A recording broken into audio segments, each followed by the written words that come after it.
Hey, it's Paul Case here. I don't know. Maybe I can get in the picture a little bit.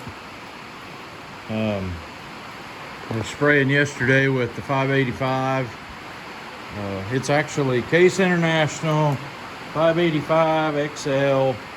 To give you the abouts, it's a 4-cylinder diesel. It's about 60 horse, 55, 60 horse, something like that. But I was asked about my homemade spray rig, and the truth of it is I pretty much just put parts together that I got from other people that really I didn't do anything. We'll start here at the sprayer nozzle.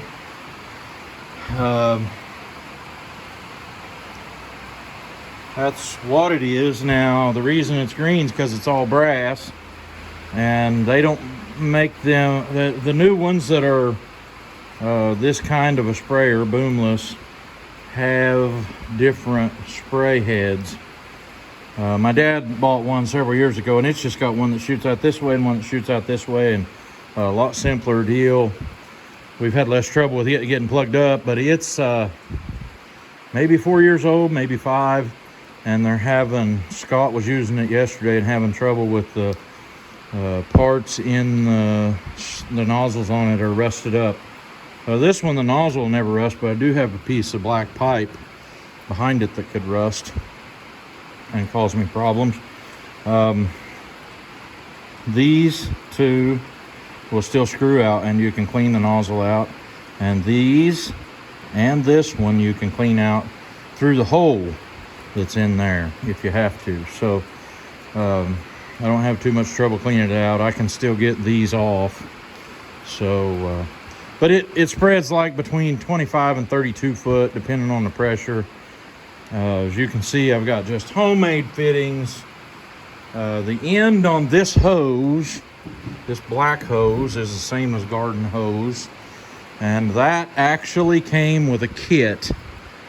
And the kit was, I may have to look at this to make for sure. There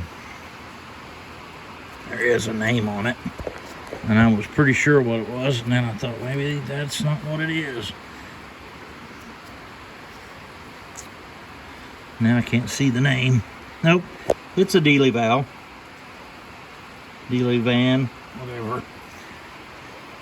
Delavan. The pump is, I made this bracket. This is something, if you have one of these kind of pumps and are using it on a tractor, you don't have the 3-point hooked on, hook your chain up there to that pin on the 3-point. That will keep it pulled toward the tractor. If you hook it on the drawbar or around the drawbar, that's okay, but everything that rubs on the drawbar is going to pull the chain toward the back, which is going to add more stress to your coupler. But that hose that I showed you at the back is this hose, and this hose is a return. It just goes back into the top of the tank, and what it is it comes off this relief valve, which, by the way, we set years ago and haven't messed with it. And the pressure gauge has been broke for several years, but it puts out the pressure I want, so I don't have to worry about that. And this piece of hose, which is your suction, are all original to a kit that came with a wand, and the kit was made for making your own sprayer with a 55-gallon barrel as a container. So really all I've done is change that around here, and I've got a spigot that I had to put in this container tank, and you can see the water level in there. It won't drain it completely out, but all these container tanks have a drain on them. And so, end of the year, I just drain that out, catch what I got in there, or dilute it so much that it doesn't need any drain. The trailer is 2 6-hole implement stub axles welded to a piece of 2x6 tubing with another piece on it for a tongue, and a cut-off piece of a tongue from a New Holland sickle mower, and a piece of 1/8-inch flat iron that tank sits on. The tank is only held down by this strap and a few stops that I have welded on that floor. Flotation tires off of a gravity wagon that I parked and use as a grain storage. So that's the long and the short of my sprayer deal. It's 540 RPM PTO. It takes about an hour and a half to spray that tank out, and I can cover between 22 and 25 acres with the 270 gallons that comes out of that tank until it gets empty. So it works out real good. We run a little bit on the light side. We put usually 3 gallon of Graze On Next concentrate with that and some surfactant, and just go. It's no booms to spread out.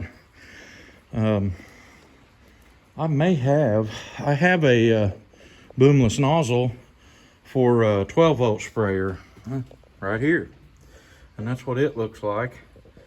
And it will get almost that wide, but it don't put on near enough water to put that like on an ATV or something. You have to go really, really slow in order to get enough product on to be able to cover. So, and that nozzle that I've got on my big sprayer there, I think it cost a little more than $100 whenever I bought that new. But we've been getting a good rain. We had some rain overnight, and it was raining the whole time I've been videoing. It's still sprinkling. Have little patches of that may move through today, so it's going to keep me out of the woods. But Kevin and I are supposed to go work at a place. There's a lady who's widowed that we know, and her husband had a dairy farm and parked his equipment a long time ago, and she's wanting to have an auction. So I'm taking this S300, which I went to the woods last night and got over there with my tree shear, several of the pieces of equipment that he's got that's going to be in this sale have trees growed up in front of them to where you can't even pull them out of the barn. So Kevin's supposed to help me a little bit. We're going over there. We'll see how all that goes. But anyway, thanks for watching. Y'all have a good one. I hope this satisfies your want to know, Mr. Humphreys, that requested I make a video about my sprayer. So there it is. Hey, this is Paul Case signing off. We'll catch you on the next one.